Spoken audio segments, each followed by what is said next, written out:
JDU कोई party है? वो पार्टी है?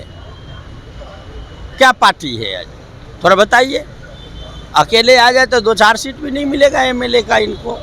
इसलिए वो हमेशा दूसरे के कंधे पर रह करके कभी कूद के इधर कभी कूद करके उधर। नीतीश कुमार जी को हम जानते हैं, वो बोलने में जितना मीठा है भीतर से उतना ही छल प्रपंच, जनता से छल करने वाला नेता देश में अगर कोई है तो उसका नाम है नीतीश कुमार। 114-15 एमएलए का नेता तेजस्वी यादव जी डिप्टी सीएम बन के रह गए। आज Nitish Kumar ji chief minister 43 MLA बन लेके रह गए।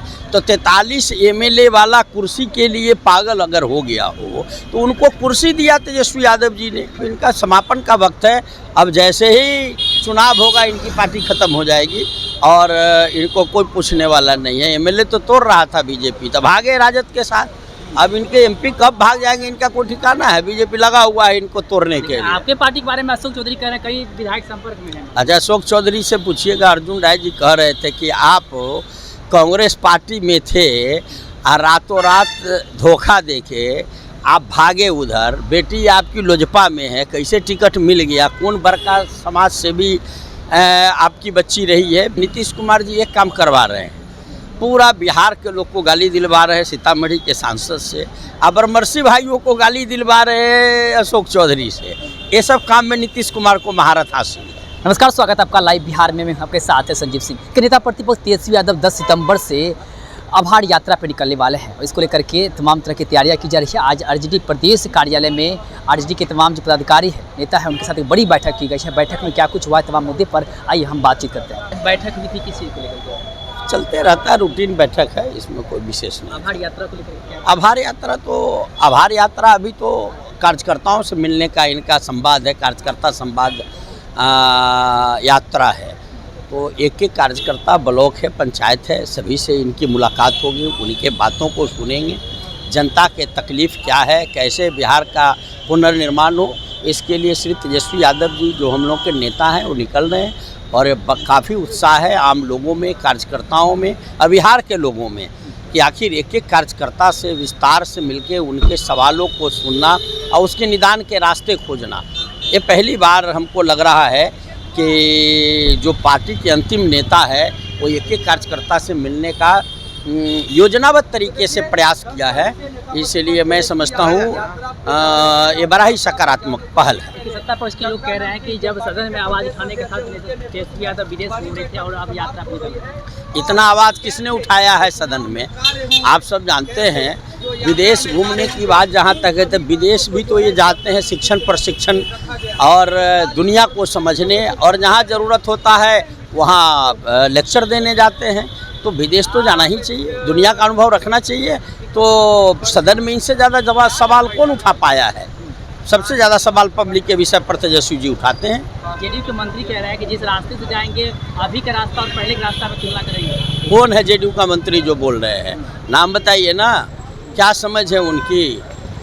पहले का तेजस्वी यादव जी ने जो विकास करा दिया 20 साल में, नीतीश कुमार जी 1 लाख लोग को एक बार में नौकरी दिए? नहीं न दिए। तेजस्वी यादव जी महज 17 महीने में 5 लाख लोगों को सरकारी नौकरी दे दिए। ये उन्हें जनता दल के लोगों को समझना चाहिए। और दूसरी बात उन्हें ये समझना चाहिए, वो जो कहते हैं कि श्रेय लेने का होर है, आखिर 114-15 एमएलए का नेता तेजस्वी यादव जी डिप्टी सीएम बन के रह गए। आज Nitish Kumar ji chief minister 43 MLA बन लेके रह गए। तो 43 एमएलए वाला कुर्सी के लिए पागल अगर हो गया हो तो उनको कुर्सी दिया तेजस्वी यादव जी ने और खुद को डिप्टी सीएम रह करके बिहार के नौजवानों के एजेंडा को आगे किया। और इसका परिणाम हुआ कि 5 लाख लोगों को नौकरी सरकारी मिली। चूँकि हमारे चुनावी घोषणा पत्र में 2020 में था 10 लाख सरकारी नौकरी का, नीतीश कुमार जी के चुनावी घोषणा पत्र में नहीं था। पहली बार 5-10 लाख सरकारी नौकरी देने की बात श्री तेजस्वी यादव जी ने किया। नीतीश जी के पास क्षमता कहाँ थी?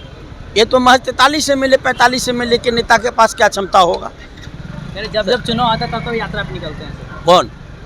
जेडीयू के लोग कह रहे हैं। अच्छा, जेडीयू कोई पार्टी है?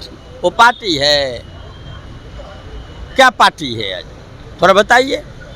अकेले आ जाए तो 2-4 सीट भी नहीं मिलेगा एमएलए का इनको। इसलिए वो हमेशा दूसरे के कंधे पर रह करके कभी कूद के इधर कभी कूद करके उधर। कि नीतीश कुमार जी को हम जानते हैं, वो बोलने में जितना मीठा है भीतर से उतना ही छल प्रपंच, जनता से छल करने वाला नेता देश में अगर कोई है तो उसका नाम है नीतीश कुमार। कल कह रहे थे कि 2 बार इधर उधर हो गए लेकिन जेपी नड्डा के सामने, अब नहीं इधर जाएंगे कभी। वह हम लोग काहे इधर है, मिट्टी में मिल जाएंगे, भारतीय जनता पार्टी में नहीं जाएंगे। बड़का झूठा पार्टी इन्होंने ही कहा था ना, तो महा झूठा तो खुद है, इधर से उधर मेढक की तरह फुदकते रहते हैं। इनके बात पर कोई भरोसा नहीं, इनके पार्टी के लोग भरोसा नहीं करता है। अब है कहीं फंसा हुआ तो फंसा हुआ है कोई। अब इनका समापन का वक्त है। अब जैसे ही चुनाव होगा इनकी पार्टी ख़त्म हो जाएगी और इनको कोई पूछने वाला नहीं है। एमएलए तो तोड़ रहा था बीजेपी, तो भागे राजद के साथ। अब इनके एमपी कब भाग जाएंगे इनका कोई ठिकाना है। बीजेपी लगा हुआ है इनको तोड़ने के लिए। आपके पार्टी के बारे में अशोक चौधरी कह रहे हैं कई विधायक संपर्क में हैं। अच्छा, अशोक चौधरी से पूछिएगा। अर्जुन राय जी कह रहे थे कि आप कांग्रेस पार्टी में थे और रातों रात धोखा देके आप भागे उधर। बेटी आपकी लोजपा में है, कैसे टिकट मिल गया? कौन बड़का समाज से भी आपकी बच्ची रही है, बेटी है, वो हमारी भी बेटी बहन है, उनके प्रति सम्मान है। आप कौन राजनीति करते हैं से लोग को नहीं पता है।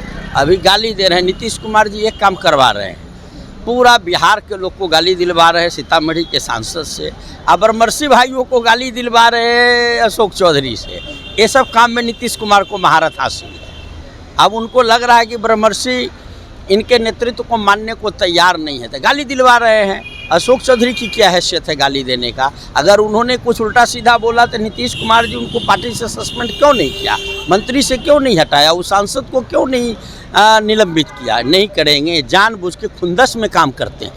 नीतीश जी को जो सेक्शन वोट नहीं करता है उसके साथ खुंदस में काम करते हैं। अब उनको लग गया कि ब्रह्मर्षि हमको नेता मानने को तैयार नहीं है, तो खुंदस में गाली दिलवा रहे हैं। जनता सब जान रही है, ये विकास करने वाला नहीं। जितना जल्दी इनको कुर्सी से हटा दीजिए बिहार के लिए उतना ही भला है। तो आप सुन रहे थे पूर्व मंत्री, पूर्व सांसद अर्जुन राय को, जो बैठक से बाहर निकले थे और बैठक के बारे में बता रहे थे। साथ ही साथ जिस प्रकार से लगातार बिहार में तेजस्वी की यात्रा को लेकर के सरगर्मी बढ़ी हुई है, अशोक चौधरी के बयान को लेकर के भी हमने पूछा। और साथ ही साथ रश्मि सरदार ने जिस प्रकार से कहा है कि तेजस्वी यादव यात्रा में जिस रोड से निकलेंगे उस रोड को भी वो देखने का काम करेंगे कि उसके माता पिता के शासनकाल में कैसी रोड थी और अब कैसे रोड है, इसको लेकर के भी वो ध्यान दें। और साथ साथ उन्होंने कहा जब चुनाव नज़दीक आता है तब तक ये लोग यात्रा पर निकलते हैं। तमाम चीज़ को लेकर के हम बातचीत कर रहे थे। अर्जुन राय से क्या कुछ कह रहे थे आप भी सुन रहे थे। आप भी अपनी राय प्रतिक्रिया कमेंट बॉक्स के माध्यम दे सकते हैं। आप देख रहे थे लाइव बिहार। बहुत बहुत धन्यवाद।